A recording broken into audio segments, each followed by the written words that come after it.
I am of Fulani origin and a Muslim. Bukola Saraki finally talk about what is happening in Oyo. If you don't know, Bukola Saraki is the former Senate president of Nigeria who was pushed or kicked out because, politics as it is. Probably he was not on the winning team or they've offended one another. I don't want to go into that genesis because they are birds of a feather and they flock together. When the music is loud, they clap for themselves. And when the music, begins to go down, we all know what is happening.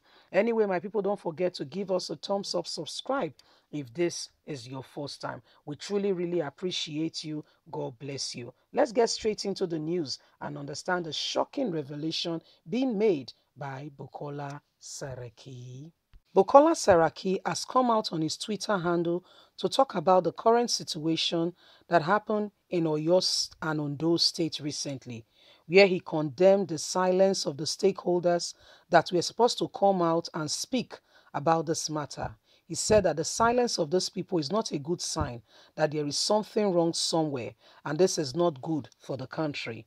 He said, we all need to come out and talk about a way to find a lasting solution to this insecurity and disunity that has overwhelmed this country and is threatening our unity and our national security. As we do not have another country except this one called Nigeria, so we must work together. Saraki said he is of Fulani origin and his mother is from Yoruba tribe. He said his father is a Muslim and his mother is a Christian, so that makes him a stakeholder in the matter, both on the ethnic side and religious side. He then called on Ahmed Lawa, the Senate President, and Femi Gbajabiamila, the Speaker of the House of Representatives, to prove and provide legislative intervention that will guide the executive arm of government in making effective decisions. He said he also called upon 2023 aspirants to learn from these occasions and occurrence and start looking for solutions to problems like this in case it persists even into period unknown. He said, I have watched with concern the recent development in Oyo and Ondo states, in which most stakeholders are quiet. I want to say here that I have heard of the quick notice that was given to the Fulani herders with subsequent burning of the property of the Fulani herdsmen in some part of Oyo State. I've heard of it. We need people to come out and speak. We must not be silent in the face of what is happening today. The happenings have increased the tension and undue rest of the temperature in our country. The ugly development in these two states are sympathetic to the continuous threat of the unity of this country. We cannot all be quiet. The Southeast, the South-South, the zone are all quiet. This is wrong. I strongly urge and appeal to all to work for peace and take initiative and intuitions to ease the tension that is currently rising in our country, and everybody take responsibility and measures that will bring down every kind of disunity storm that is already rising in the country. The deafening silence by stakeholders and leaders who should give direction to this issue is worrisome. This silence is dangerous and can put this country into a point of no return. We must speak out and talk about the solution to the problem that is presently rising in our country. We do not have another country. This is the country we call our home, Nigeria. And so Almighty God will help us to continue to preserve our unity so we can work together. There is a lot more that we need to do together as a people. If we disagree, how can we achieve this? Let us use my case as an example of this country. Should we continue to grow together as one? Yes, we can, but we need to resolve the matter.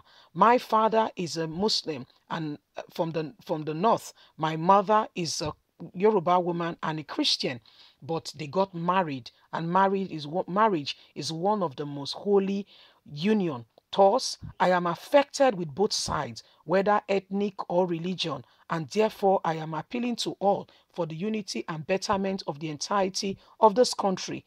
We are one people and we must work together to ensure that this stinge of indecency must end. I appeal to President Muhammadu Buhari to provide leadership. The president must take measures to ensure that all parties, aggravated parties, are resolved. Or your state and Ondo State, we must talk about unity, not causing more problem.